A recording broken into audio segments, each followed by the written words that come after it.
Hey everyone, welcome to another Adventures of Smiles. It's been a while, but I'm back. Hope you're all doing well and staying healthy wherever you're watching from in the world. Now, in today's episode, we're going to be going to a spot actually just in my area of the city to discover some history. And part of the story has to do with this river right behind me here. So let's get this adventure started. Now here we are at Seven Oaks House and Museum, which this is the oldest house in Manitoba and Winnipeg. Now Mary Sinclair and the Inksters, this is where they lived for a while, for a time period.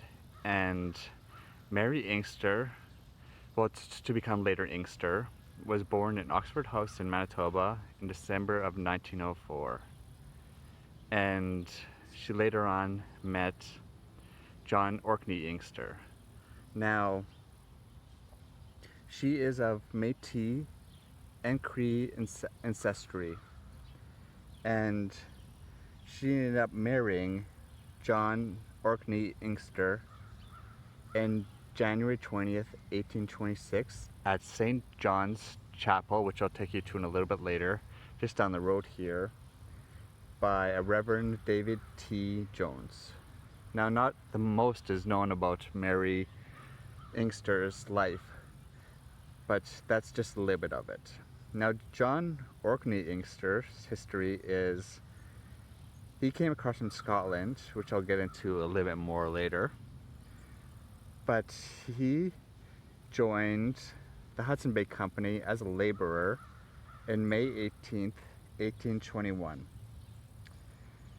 And the name Orkney Johnny actually comes from his uncle was of Métis descent, and his son was named Indian Johnny. So just so there was no confusion with their nicknames, they gave him the name of Orkney Johnny. Now, in 1830s, sorry about that, John operated his first windmill, and through the Hudson Bay Company, he had many extensive contracts for importing goods from England, Scotland, the United States, and even distant Eastern Canada. Now, he also later on in his life became the owner of a steam mill, where he also, just down the river here, they ship goods just up the Red River. And as I was saying before, though, he got married to Mary in January 20th, 1826. And this house, construction started on it in 1851, and it was completed by 1856.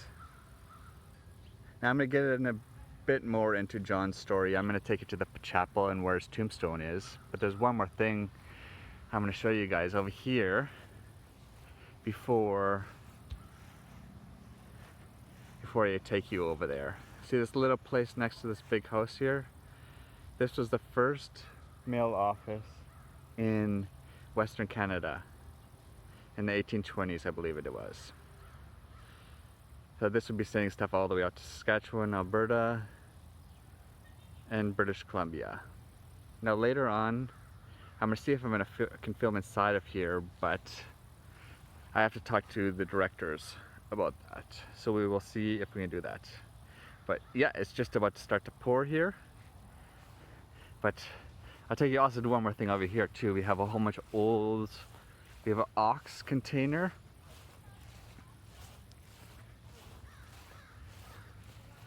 An old carriage.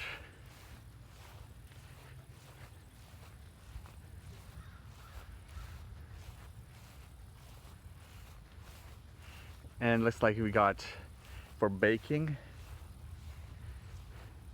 Put the bread through. and for sharpening your axe. So yeah, we got a carriage back there, horses hooking up, and this is a good old, the oxes would pull this, and all their hay and tools behind in the back.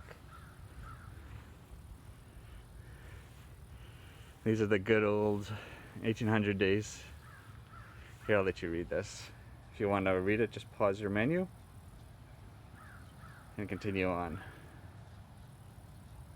Alright, I'll catch you guys soon. I'm off to St. John's Cathedral.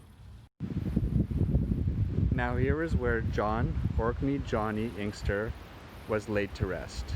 He was born in October 1799 in Orkney Islands in the town of Kirkwell in Scotland. And he passed away at the age of 74 on June the 30th, 1874 in Kildonan, which is in Greater Winnipeg in Manitoba. Now behind me here is where he was the rector's warden for a number of years in St. John's Cathedral. I'll give you guys a good view of the whole building here, so you can have a good look. It's made out of stone, and had been reconstructed a couple times, but the last time it was reconstructed was in 1926. Yeah, it took a while to find this gravestone, but I'm super thankful to the pastor of this church for walking me around and showing me exactly where it was. Now, Orkney Johnny was the first inkster to come to Manitoba. And there's a famous street in Winnipeg called Inkster, named after him. Now up ahead here, I'll let you pause it once I get closer, but this is just the history of the church itself.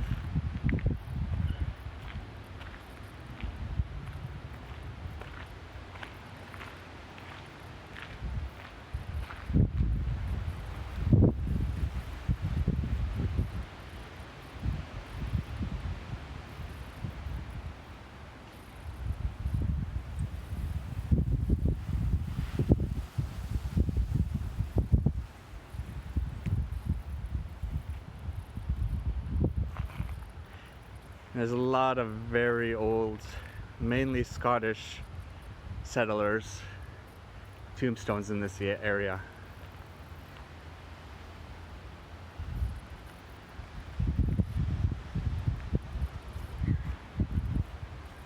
And here, as I come around, this is the front of the church.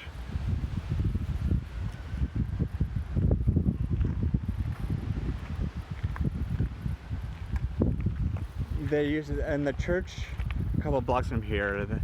The regular chimes of the bells was happening a little while ago, but I will capture that in the future for you all to listen to. And then the area of the city that I've moved. Thanks for tuning in. Take care of yourselves. Peace. Love out.